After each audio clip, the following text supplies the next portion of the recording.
नमस्कार, आप देख रहे हैं टोटल टीवी। मैं हूं सौरभ जौहरी। हमारी खास पेशकश में आपका स्वागत है। हरियाणा विधानसभा के मानसून सत्र के दूसरे दिन सड़क से लेकर सदन तक हंगामा देखने को मिला। सत्र के दूसरे दिन कई मुद्दों को लेकर सत्ता पक्ष और विपक्ष आमने सामने रहे। कांग्रेस ने वोट चोरी के मुद्दे पर सड़कों पर प्रदर्शन किया तो बीजेपी ने सदन में कटारिया कटारिया चिल्लाकर जवाब दिया। मुख्य विपक्षी पार्टी कांग्रेस ने तीसरी बार सरकार बनाने के बाद धड़ाधड़ बीपीएल कार्ड कटने का भी मुद्दा उठाया। इस पर सत्ता पक्ष और विपक्ष में हंगामा चलता रहा। मंगलवार को आखिरी दिन भी और तीसरे दिन भी सदन में हंगामा देखने को मिला। विधानसभा में विपक्ष के सवालों पर क्या है सैनी सरकार की तैयारी, ये सवाल है।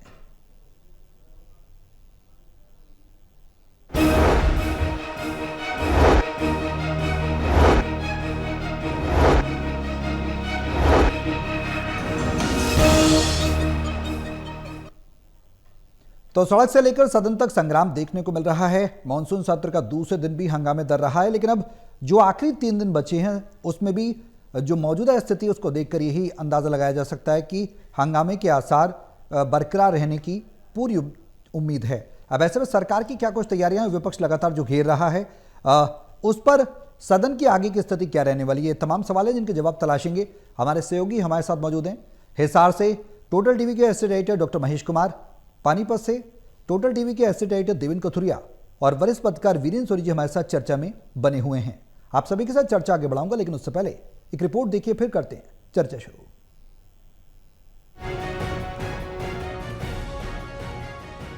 सोमवार को हरियाणा विधानसभा के मॉनसून सत्र का दूसरा दिन भी हंगामेदार रहा। सत्र से पहले कांग्रेस वोट चोरी के मुद्दे पर सड़कों पर उतरी। पार्टी ने प्रदेश अध्यक्ष उदय भान के नेतृत्व में चंडीगढ़ में प्रदर्शन किया। इस तरह के प्रदर्शन से कांग्रेस विधायक दल में जोश तो दिखा ही, सियासी तौर पर एकता का संदेश देने की कोशिश की गई। आज का जो प्रोटेस्ट किया है कि इलेक्शन कमीशन एक संवैधानिक संस्था है, उसे अपने संविधान के दायरे में रह करके न्यूट्रल होकर के काम करना चाहिए। न्यूट्रल होता हुआ लगना चाहिए। लेकिन जो कार्य प्रणाली चल रही है इलेक्शन कमीशन की, वो पूरी तरह से देश में संदेह के घेरे में आई हुई है। राहुल जी ने 7 अगस्त को प्रेस कॉन्फ्रेंस करके एक पार्लियामेंट के एक असेंबली क्षेत्र की जो पूरी तरह से जांच करके, जिसमें 6 महीने लगे, उसमें बिंदुवार 5 तरह के जो कमियां थी वो उसको उजागर किया था। वहीं सदन में बीजेपी के विधायकों और मंत्रियों ने वोट चोरी के आरोपों पर कटारिया कटारिया चिल्लाया। उनका इशारा गुरुग्राम वाले सुखबीर कटारिया की ओर था। देखिए, जहाँ तक मैं कांग्रेस की बात कर रहा हूँ, उनको देखना चाहिए कि उन्हें यकीन किस बात पे है। वो हर बात पे, अपनी किसी भी बात पे अड़ेंगे नहीं है। कभी तो वो वोट चोरी का इल्ज़ाम लगाते हैं, कभी सीबीआई पे विश्वास नहीं करते और कभी वो ईडी पे विश्वास नहीं करते। कोई भी ऐसी एजेंसी जो हिंदुस्तान में, वो किसी भी एजेंसी पे आज के टाइम में विश्वास नहीं कर रहे, यहाँ तक कि वो जुडिशरी पर भी विश्वास नहीं कर रहे हैं। गौरतलब है कि सत्र के दूसरे दिन सदन में धड़ाधड़ बीपीएल कार्ड कटने और सड़कों के किनारे लगे पौधों यानी पर्यावरण संबंधी मुद्दे उठाए गए। कई बार सदन में शोरगुल हुआ। गौरतलब है कि सदन में बीजेपी विधायक और मंत्री भी तैयार होकर आए थे। इस बार विपक्ष के हाथ कई मुद्दे लगने से विपक्ष आक्रामक नजर आ रहा था। आज 2 विधेयक भी सदन में पेश हो सकते हैं। मंगलवार को सदन में आखिरी दिन होने के कारण भी हंगामे के आसार हैं। Haryana bureau total news. तो विपक्ष जनता के मुद्दों को लेकर घेरने की सरकार को बखूबी तैयारी कर रहा है। चाहे वो बीपीएल का मुद्दा हो, वोट चोरी का हो, ये तमाम मुद्दे विपक्ष लगातार उठा रहा है। ऐसे में सदन की आगामी कार्रवाई से क्या कुछ उम्मीद की जा सकती है, ये सवाल बरकरार है। देवेंद्र, शुरुआत में आपसे ही करना चाहूंगा, किस तरह की परिस्थिति अब तक के सत्र के दौरान देखने को मिल रही है और मिली है, या और आगामी समय में अगर बात की जाए तो क्या उम्मीद, क्या अपेक्षाएं की जा सकती है? देखिए सौरभ, शनिवार को सदन की कार्यवाही शुरू हुई थी। ओपनिंग थी, 2 बजे हुई थी। उस दिन थोड़ा बहुत तो हंगामा हुआ था, लेकिन शनि इतवार छुट्टी आ गई। आज सोमवार, चूंकि आज दूसरा दिन था, आज सदन में तो उतना नहीं हुआ, सदन में शोरगुल हुआ। लेकिन उससे बड़ी बात ये थी कि कांग्रेस ने आज बड़ा प्रदर्शन किया है सड़कों पर तख्तियां लेकर, और खास बात रही कि उदय भान के नेतृत्व में। अब जो अंदर की खबरें आ रही है कि कांग्रेस जिलाध्यक्ष को ही नहीं, प्रदेश अध्यक्ष को भी अब पावरफुल और परफेक्ट बनाने की रणनीति बना रही है, इस तरह की खबरें आ रही हैं। आप देखिए कि 22 तारीख को जब सदन शुरू होना था, सदन की ओपनिंग से पहले उदय भान की अध्यक्षता में मीटिंग हुई थी। आज फिर जब प्रदर्शन हुआ चंडीगढ़ की सड़कों पर, तो प्रदेश अध्यक्ष उदय भान ने इसका नेतृत्व किया। ये शायद ऊपर से इस तरह के आदेश थे कि अब संगठन के जो लोग हैं, बीजेपी की तरह संगठन के लोग संगठन को पूरा मजबूत करें, अपने को जूझ रहे, जो जिम्मेदारी उनके पास है बखूबी उसको पूरा करें। तो जिस तरीके से राहुल गांधी ने कल दिल्ली में बैठक ली है जिलाध्यक्षों की, उनको खुलकर कहा गया कि किसी के प्रभाव में नहीं आना, किसी की परछाई में नहीं रहना, आप खुलकर काम करो। पार्टी कैसे मजबूत हो सकती है, आपको ये काम करना है। और अब खबरें ये आ रही है कि राहुल गांधी खाली जिलाध्यक्षों को नहीं, प्रदेश अध्यक्ष को भी इफेक्टिव प्रभावशाली बनाना चाहते हैं कि वो भी अपना 100% दे। और प्रदेश अध्यक्ष को भी कहा गया है, इस तरह की रणनीति बन रही है कि आप प्रदेश के बड़े नेताओं की छाया से बाहर निकलो, खुद काम करो, किसी का दखल अंदाजी नहीं होनी चाहिए। तो जिलाध्यक्ष और प्रदेश अध्यक्ष को मजबूत बनाया जा रहा है। आज की जो कार्रवाई रही उसमें थोड़ा बहुत शोरगुल रहा, वोट चोरी का क्योंकि प्रदर्शन था कांग्रेस का, तो सदन की कार्रवाई जब शुरू हुई तो वोट चोरी को लेकर बीजेपी ने कांग्रेस पर हमला बोला, क्योंकि सदन की कार्यवाही शुरू होने से पहले सड़कों पर प्रदर्शन किया था कांग्रेस ने, वोट चोरी के आरोप लगाकर। सदन में बीजेपी ने कांग्रेस को घेरा, कटारिया चलाया।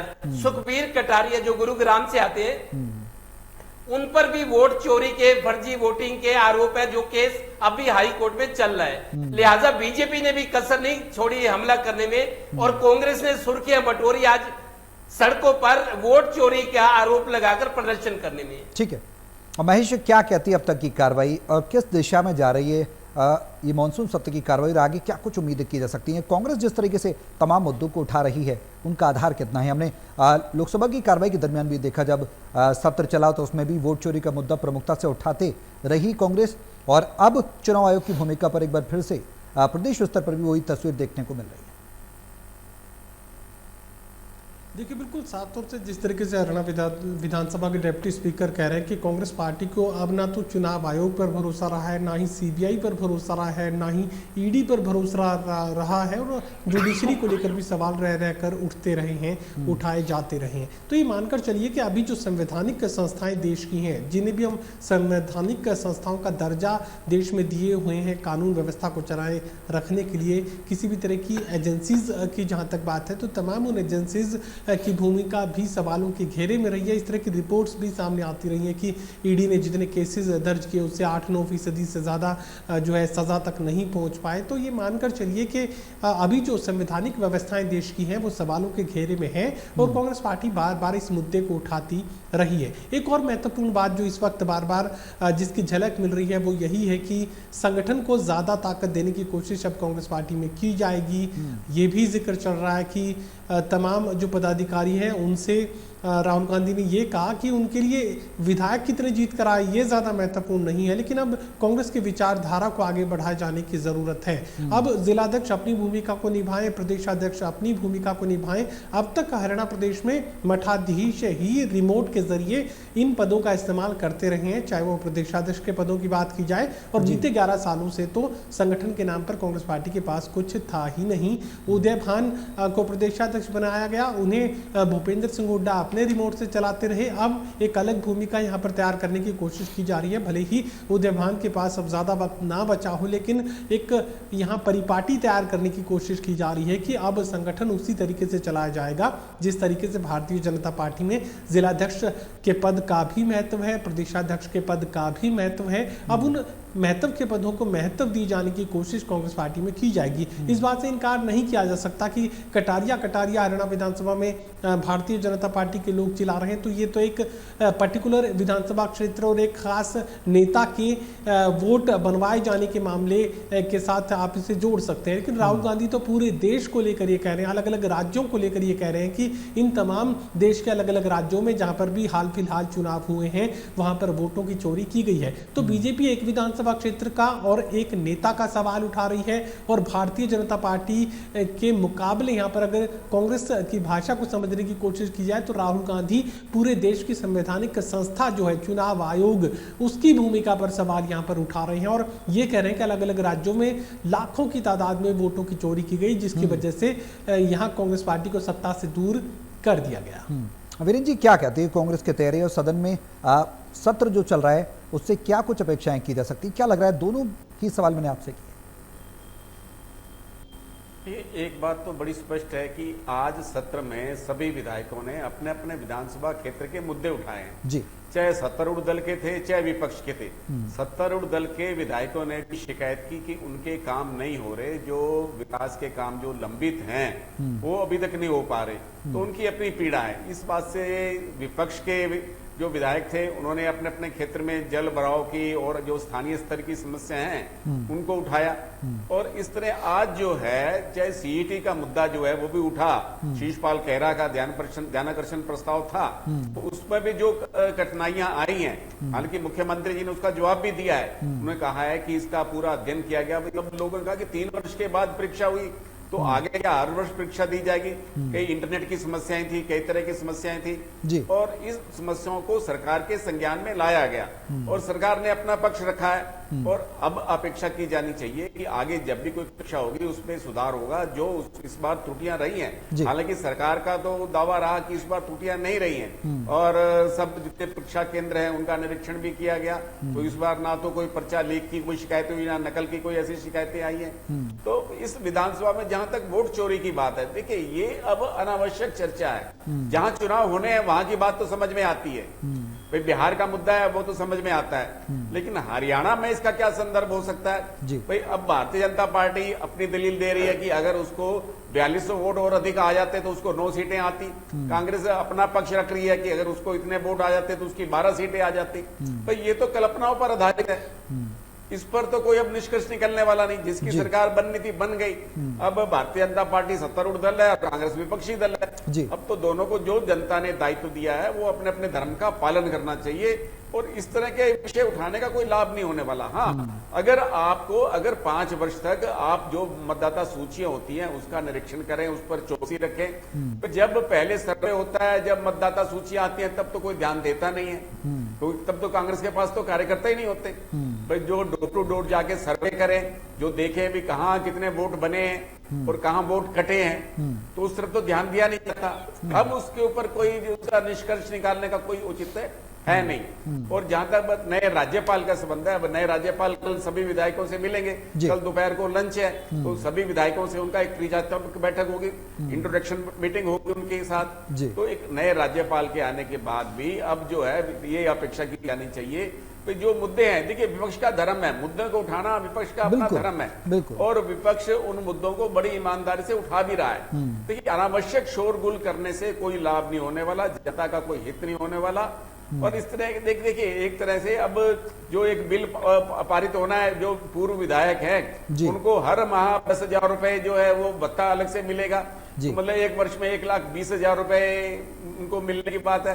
तो इस तरह जो पूर्व विधायक हालांकि इससे असंतुष्ट हैं, पूर्व विधायक इससे भी ज्यादा की मांग कर रहे हैं। देखिए हरियाणा ही ऐसा राज्य है जहां पूर्व विधायकों को इस तरह के भत्ते दिए जाते हैं, गुजरात में तो दिए नहीं जाते। गुजरात ऐसा राज्य है जहां पूर्व विधायकों को भत्ता नहीं दिया जाता, पेंशन नहीं दी जाती। हरियाणा में तो पेंशन दी जाती है और भत्ते अलग से दिए जाते हैं, चिकित्सा भत्ता अलग से दिया जा रहा है। तो ये अलग अलग अपने ढंग की मांग कर रहे हैं, लेकिन जनता के हित की क्या बात है? जनता के मुद्दे प्रमुखता के साथ आने चाहिए, और जनता के जो मुद्दे उठाए जाएंगे, चाहे विपक्ष हो चाहे सत्तारूढ़ दल हो, तो जनता की सहानुभूति उसे मिलेगी। वीरेंद्र जी, सवाल ये है कि आने वाले समय में और कौन से मुद्दे उठाए जा सकते हैं सत्र के दरमियान, क्योंकि आखिरी 3 दिन में क्या सदन में इसी तरीके से हंगामा देखने को मिलेगा, या फिर आगे और भी ज़्यादा मजबूती के साथ विपक्ष मुद्दों को लेकर आएगा, और अगर लेकर आएगा तो मुद्दे कौन कौन से हो सकते हैं? देखिए, कल जो काम रोको प्रस्ताव आना है, जो कानून व्यवस्था की स्थिति है जी। उस पर जो अपराध के आंकड़े आ रहे हैं तो वो बड़े चिंताजनक हैं। हरियाणा में अपराध बढ़ रहा है, बलात्कार की घटनाएं बढ़ रही हैं। हर रोज जो प्रतिदिन औसतन जो है 2 हत्याएं 4 बलात्कार के मामले इस तरह से प्रकाश में आ रहे हैं। तो इस तरह से सरकार की चिंता का विषय होना चाहिए। सरकार अपने ढंग से कहेगी। वो एक जो सरकार ने एक डायल 112 सेवा जारी की हुई है, उसका कितना त्वरित जो है रिस्पांस मिलता है, कितना लोगों को उसकी शिकायतें हैं। हालांकि रिस्पांस सिस्टम घटाया गया है, सरकार अपने स्तर से प्रयास कर रही है और लेकिन पूरे ढर्रे को बदलना, ढांचे को बदलना, उसमें समय लगता है और लोगों की भी जवाबदेही है। अगर लोग भी अनावश्यक जो है शिकायतें करती हैं तो पुलिस पर अनावश्यक बोझ भी बढ़ता है, लेकिन पुलिस अपने ढंग से काम कर रही है। ये निश्चित है कि देखिए, फिरौती की और इस तरह की घटनाएं बढ़ी हैं, चिंता का विषय है। व्यापारियों को जिस तरह की धमकियां मिल रही हैं, लेकिन सरकार अपने स्तर पर भी प्रयास कर रही है। अपराधों को पर नियंत्रण पाने के लिए सरकार के अपने प्रयास जारी हैं। जहां भी आवश्यक होता है सरकार अपने ढंग से कार्रवाई करती है और आगे भी निगाह रख रही है। अब विदेशी फोन कॉलों के माध्यम से जिस तरह की धमकियां फिरौतियों के लिए चर्चा में आ रही हैं, तो सरकार अपने ढंग से उसकी जांच पड़ताल कर रही है और कल ये विषय आएगा। कल जब इस पर चर्चा होगी तो सरकार अपना पक्ष रखेगी और विपक्षी विधायक जो भी उनके क्षेत्र में घटनाएं हो रही है वो सरकार से जवाब तलब भी करेंगे। अब देवेंद्र, सवाल यह है कि लॉ एंड ऑर्डर हमेशा से एक बड़ा मुद्दा रहा है प्रदेश में। सरकारें बनी हैं, सरकारें बिगड़ी हैं, उतरी हैं सत्ता के शीर्ष से। हमने देखा है कि लॉ एंड ऑर्डर एक बड़ी चुनौती रहा है, न सिर्फ प्रदेश में बल्कि देश में भी। लेकिन हरियाणा के परिप्रेक्ष्य में अगर देखें तो कितनी बड़ी चुनौती अब विपक्ष पेश कर रहा है। सड़क में है, सदन से लेकर सड़क तक हंगामा हो रहा है, वोट चोरी को भी घेर रहा है, लॉ एंड ऑर्डर भी एक बड़ा मुद्दा है। क्या तैयारियां हैं सरकार की? अगर बात की जाए तो लॉ एंड ऑर्डर के मुद्दे पर क्या सरकार पूरी तरह से तैयार है?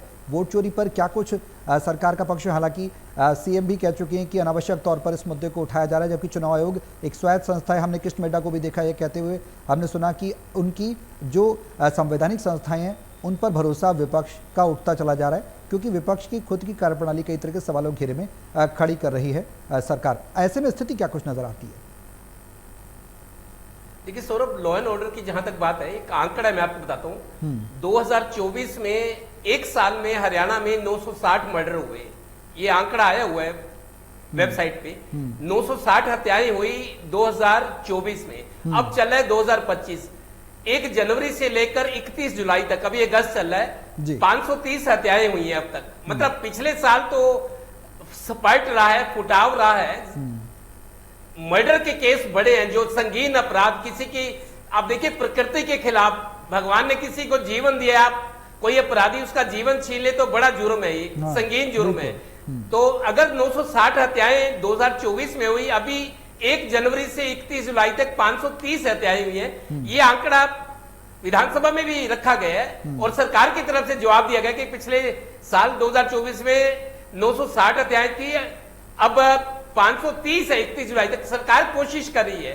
पूजा चौधरी जो मुलाना से कांग्रेस की विधायक है, उसने भी आज ये मुद्दा उठाया है कि महिलाएं सुरक्षित नहीं है। ये तो रही लॉ एंड ऑर्डर की बात। जहां तक वोट चोरी की बात है, वोट चोरी में आप देखिए, वोट चोरी में अब ये आरोप है, अभी चल रहा है मामला भी चल रहा है। बीजेपी ने आज जिस तरीके से कटारिया सदन में कहा, कांग्रेस ने प्रदर्शन किया सड़कों पे, बीजेपी ने सदन में आते ही कांग्रेस को घेरा के सुखबीर कटारिया, उनके खिलाफ केस चल रहा है कि उन्होंने फर्जी वोटिंग करवाई, वोट बनवाए डलवाए, वो कांग्रेस के नेता हैं। तो ये आरोप प्रत्यारोप है। लेकिन अगर राहुल गांधी आरोप लगा रहे हैं, साक्ष्य पेश कर रहे हैं, तो उसकी जांच तो होनी चाहिए। अगर पब्लिक डोमेन में कोई आरोप आते हैं, गंभीर किस्म के साक्ष्य प्रमाण दिए जाते हैं, देखिए उसको जुटलाया तो नहीं जा सकता।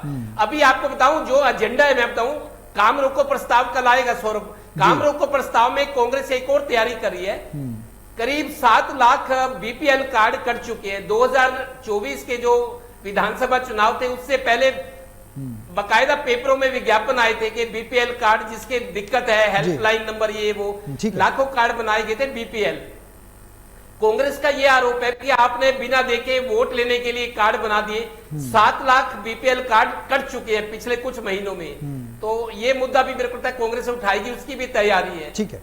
इसके अलावा इनेलो की तरफ से आदित्य चौटाला, वो सरकार पर कर्जा जानना चाहते हैं। 2014 में जब बीजेपी आई थी तब कितना कर्जा था, अब कितना, ये सवाल भी कल उठेगा। ठीक है महेश, कई महत्वपूर्ण बिल लाने की तैयारी में है सरकार। मानसून सत्र में सैनिक सरकार कौन कौन से महत्वपूर्ण बिल हैं जो जनता को सीधे टच करेंगे और जिन पर सरकार का फोकस रहने वाला है इस हंगामे के बीच?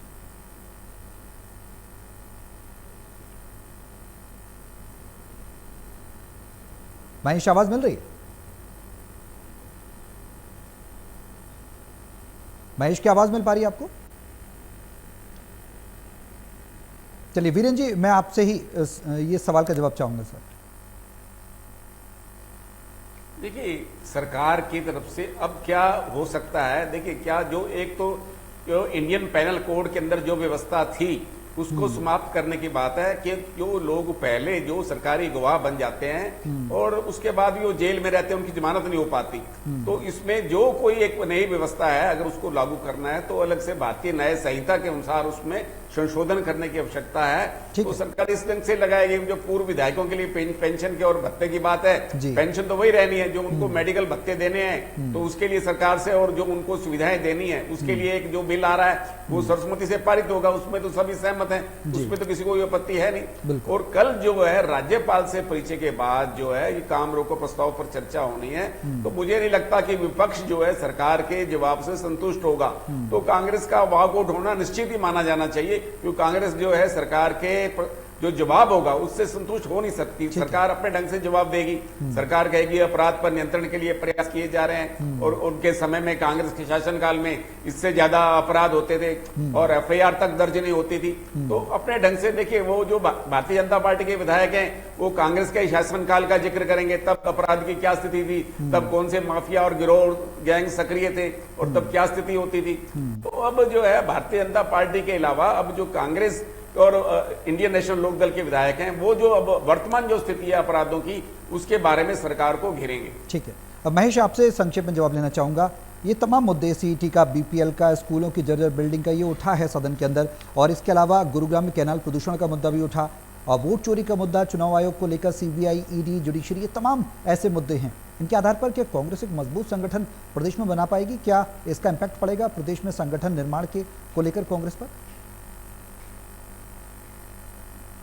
कितना पड़ेगा ये कह पाना मुश्किल है, लेकिन इतना मानकर चलिए कि कोशिश यहाँ पर कांग्रेस पार्टी की तरफ से शुरू कर दी गई है, चाहे वो संगठन के निर्माण को लेकर हो या संगठन सृजन के बाद उसके एक्टिवेशन को लेकर हो। जिस तरीके से राहुल गांधी कह रहे हैं कि अब ताकत मिलेगी, तो ये माना जा सकता है कि अब अगर कांग्रेस पार्टी के संगठन को ताकत मिलेगी तो सरकार को चुनौती भी मिलना तय मानिए। क्योंकि अगर आप मनोहर 1 की बात करें, मनोहर 2 की बात करें, उसके बाद नायब सरकार की बात करें, तो पहले एक साल में किसी भी तरह का गतिरोध, किसी भी तरह के मुकाबले की स्थिति ना तो पहली सरकार में नजर आई भारतीय जनता पार्टी में, ना ही दूसरी सरकार में नजर आई। लेकिन एक साल से पहले ही आज जिस तरह का मुकाबला कांग्रेस पार्टी और भारतीय जनता पार्टी में दिलचस्प मुकाबला देखने को मिल रहा है, ये मानकर चलिए कि अगर कांग्रेस पार्टी का संगठन तैयार हो जाता है तो फिर आने वाले दिनों में भारतीय जनता पार्टी को चुनौती और कड़ी मिलने वाली है, फिर चाहे वो हरियाणा विधानसभा का सदन हो या फिर हरियाणा प्रदेश की सड़कें। चलिए, बहुत शुक्रिया आप सभी का हमारे साथ इस चर्चा में शामिल होने के लिए। सड़क से लेकर सदन तक संग्राम जरूर देखने को मिल रहा है। कांग्रेस जो है इन तमाम मुद्दों को लेकर सरकार को घेरने की मानसून सत्र के दौरान तैयारी कर चुकी है, सड़कों पर है। ऐसे में संगठन सृजन को लेकर कांग्रेस को इसका कितना फायदा होगा ये तो आने वाला वक्त बताएगा, लेकिन सरकार भी पूरी तरह से तैयार है कांग्रेस के हर सवाल का जवाब देने के लिए। कल सत्र का तीसरा दिन होगा, क्या कुछ अपेक्षाएं की जा सकती है तो आने वाला समय बताएगा, लेकिन काम रोको प्रस्ताव को लेकर कहीं ना कहीं विपक्ष भी पूरी तरह से तैयार है। सदन की कार्रवाई में आगे क्या कुछ देखने को मिलेगा ये देखने वाली बात होगी। मेरे साथ इस खास पेशकश में अभी के लिए बस इतना ही।